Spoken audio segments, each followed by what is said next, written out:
This is Winning Cures Everything. Here's your host, Gary Seegers.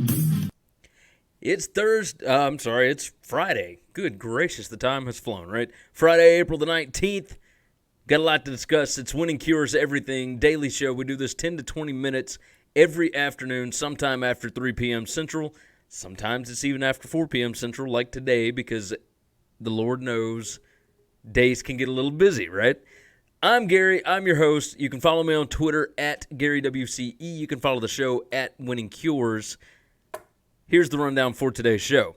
Will Wade is unlikely to testify in the FBI college basketball trial that's coming up really at the end of this week or starting next week, whatever it is.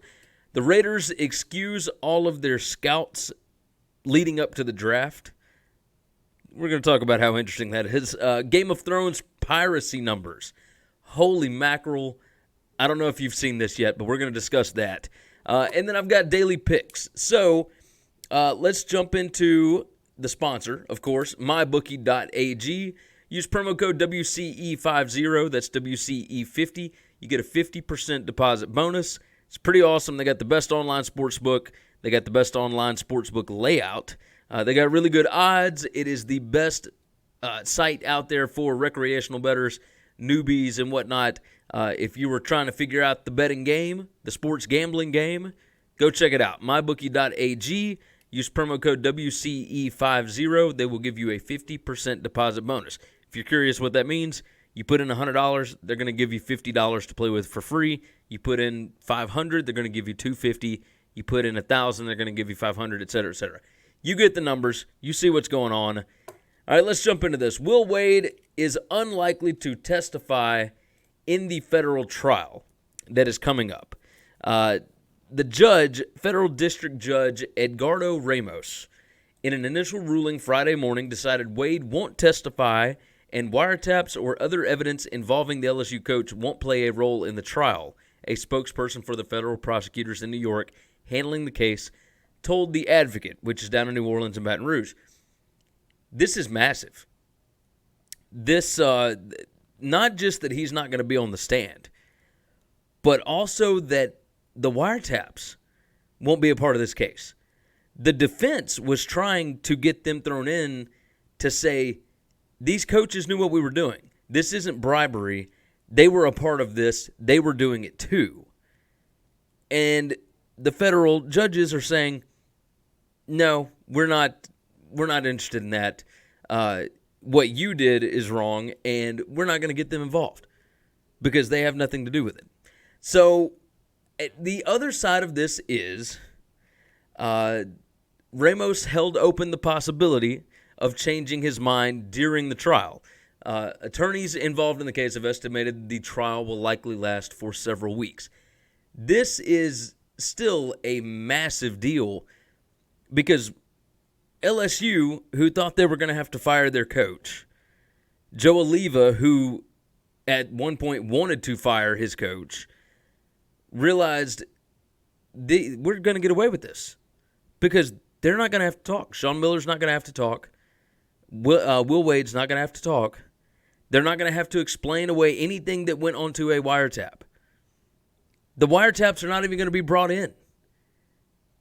And now, granted, again, they might be, but the early returns here show that it's not. That's massive. College basketball coaches that do things the, quote, right way have got to be furious about this because these guys have been caught red-handed and there's nothing that can be done to them. Will Wade, yes, he did not get to coach in the NCAA tournament, but for the most part, he gets to go on doing what he's doing. Sean Miller, same thing. Now, there are a lot of schools involved in this that obviously have not been brought to light. Like, you can't tell me that Duke and Kentucky and Kansas and North Carolina, Kansas has been involved somewhat, but you get the point. These big-name schools and whatnot are involved, and the smaller ones with the LSU and Arizona and whatnot, nothing's going to happen. Nothing is going to come out of this. And it is mind-blowing to me, but it's also kind of funny. The NCAA needs to get their house in order if they want to be able to crack down on this kind of stuff. And you're not going to be able to count on the FBI because the FBI is not worried about college basketball. They're worried about these other guys. Nobody's worried about cleaning up the sport. They can tell me this crap all they want to. But unless the NCAA says something about cleaning up or actually does something about cleaning up the sport, I'm not going to believe it. I'm going to think everybody's dirty. Might as well be dirty, right? There's no point in it. That article is over at The Advocate. It's LSU's Will Wade unlikely to testify over wiretaps in NCAA corruption case. Interesting. Brian Stoll wrote it. Go check it out. It's at theadvocate.com. Really interesting piece. Let's move on from there. Let's talk about the Raiders. The Oakland Raiders. Ian Rappaport said sources have told him Raiders coach John Gruden and GM Mike Mayock sent their scouts home for the weekend, and they are not expected to return by draft time. The belief is they don't know who to trust, and they wanted to clear the room. This is a dumpster fire in Oakland right now. And you only got a couple more years until they're in Vegas, but wow, right? I mean, they don't know who to trust, so they just send all of their scouts home the week before the draft? And I understand by this point in the game, you've probably already got an idea of what you're going to do, and you don't want to tip your hat, and you don't want to let anything leak out. Gil Brandt, he got on Twitter, and he responded to this. Gil Brandt, former VP of player personnel for the Cowboys back in, the 60s, 70s, 80s, all that. He's an NFL.com senior analyst. He said, we never cleared the room, but sometimes we'd lay traps for scouts we did not trust. In 1987, we showed our board to a scout with us taking Mike Junkin, a linebacker we did not like. 2 days later, Cowboys beat writer Jim Dent wrote a story saying we were taking Junkin. Hook, line, stinker. That is a phenomenal story. I wish Gil Brandt would write a book because the stuff that he comes up with is fantastic. Like he had 30 years of really 40 years, I guess, of backroom NFL executive experience. And you know there had to be some crazy stuff going on in the 60s, 70s, and 80s, right? But that story was fantastic. But this Raiders deal, how do you not set traps? How do you not figure out who was leaking? I mean, obviously people are not going to give away their sources, but you have ways of finding that out. How do you send home everybody? Like that's something else because obviously at this point you can't bring them back. So if you don't want stuff leaking out, you got to figure out who the rat is. So yeah, just a dumpster fire in Oakland. Curious to see what the Raiders are going to do to clean up this mess, but that was an interesting story by Rappaport there. Game of Thrones. Now obviously I don't talk a lot on here about it, but the numbers are just massive. The official viewership numbers that came out, 17.4 million. That's how many viewers from live TV and HBO's streaming services. So the first episode of Game of Thrones, Season 8, Episode 1, 17.4 million live viewers between television and streaming. And that's just the official HBO apps, channel, whatever. Global insight into the viewership figures, thanks to analytics firm Muso, and that's muso.com if you want to go check that out. The piracy numbers show that there is a gap in the availability for people to watch it. Now, this is, of course, global, but 55 million instances of piracy in the first 24 hours that episode was out. That is insane. 76% of them came from various illegal streams online, 12.2% from downloads, 10.8% from public torrents, 0.5% from private torrents. That is a massive number. So 55 million, add that to your 17.4 million. I mean, you were talking 71 point whatever million people watched that first episode.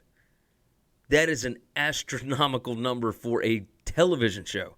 Can you imagine what the finale is going to do? Or the Battle for Winterfell? I mean, these numbers are unheard of. Why HBO would end this show after 8 seasons makes no sense to me whatsoever.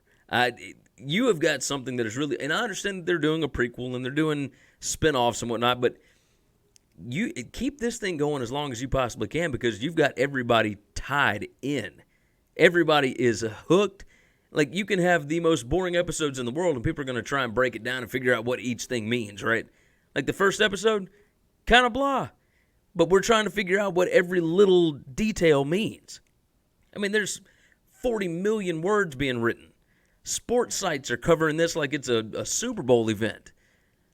I mean, don't get me wrong, I am beyond excited. We have watch parties at my house every Sunday night. But like this, why HBO wouldn't keep this thing going? You got me. You got me. All right, daily picks. We're going to run through these pretty quick because I've got some for over the weekend as well.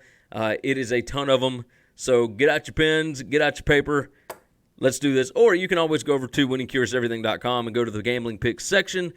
Here's what we got. I got UFC, I got GoT and Overeem, a money line parlay. That's at plus 120, so $75 to win 90. Mariners money line for the first 5 against the Angels tonight, $50 to win 50. That's plus 100. Pacers -2 first quarter against the Celtics, $50 to win $43.48. Rockets money line against the Jazz. That is plus 120. I understand it's at Utah. I got that, but the Rockets look like they are rolling right now. I'm taking the Rockets. That is tomorrow night's game, by the way. $50 to win 60. The Tampa Bay Rays money line tonight against the Sox. I've got that for 50 at $41.67 to come back. Tampa Bay Rays minus half a run against the Sox first 5 innings tonight. $50 to win 60 on that. I've got the Giants, Pirates, no score first inning. I've got $100 on that one. $100 to win 74. Giants and Pirates under 4 for the first 5 innings. $100 to win 90 on that one. Terrence Crawford, the Boston Bruins, and the Milwaukee Bucks moneyline parlay over the next 2 nights. $50 to win 62. And I've got the Rangers and Astros over 5 runs in the first 5 innings. $50 to win 41 on that one. As always, go over to the website, winningcureseverything.com. Go up to the gambling picks section. It's going to be right there in that first spreadsheet. You can check it out. You can see what I've done so far this week, et cetera, et cetera. I'm going to do this weekly. You'll be able to see what I do every week going forward. It should be a good time. I appreciate you guys hanging out with us this week. As always, share out the show. Make sure you subscribe on YouTube, Apple Podcasts, Google Podcasts, Spotify, whatever your favorite podcast app is. Go over to winningcureseverything.com. Leave some nice reviews. Leave some nice comments. Share it out. Tell your friends about it. We appreciate y'all hanging out, and we'll see you again next week. Thanks for checking out Winning Cures Everything. If you want to keep up with us, hit subscribe on YouTube or your favorite podcast app. Visit the website at winningcureseverything.com, or you can like us on Facebook or follow us at Winning Cures, at Gary WCE, or at Chris B. Giannini on Twitter. Share out the show, leave a nice review, and make sure to comment and tweet at us.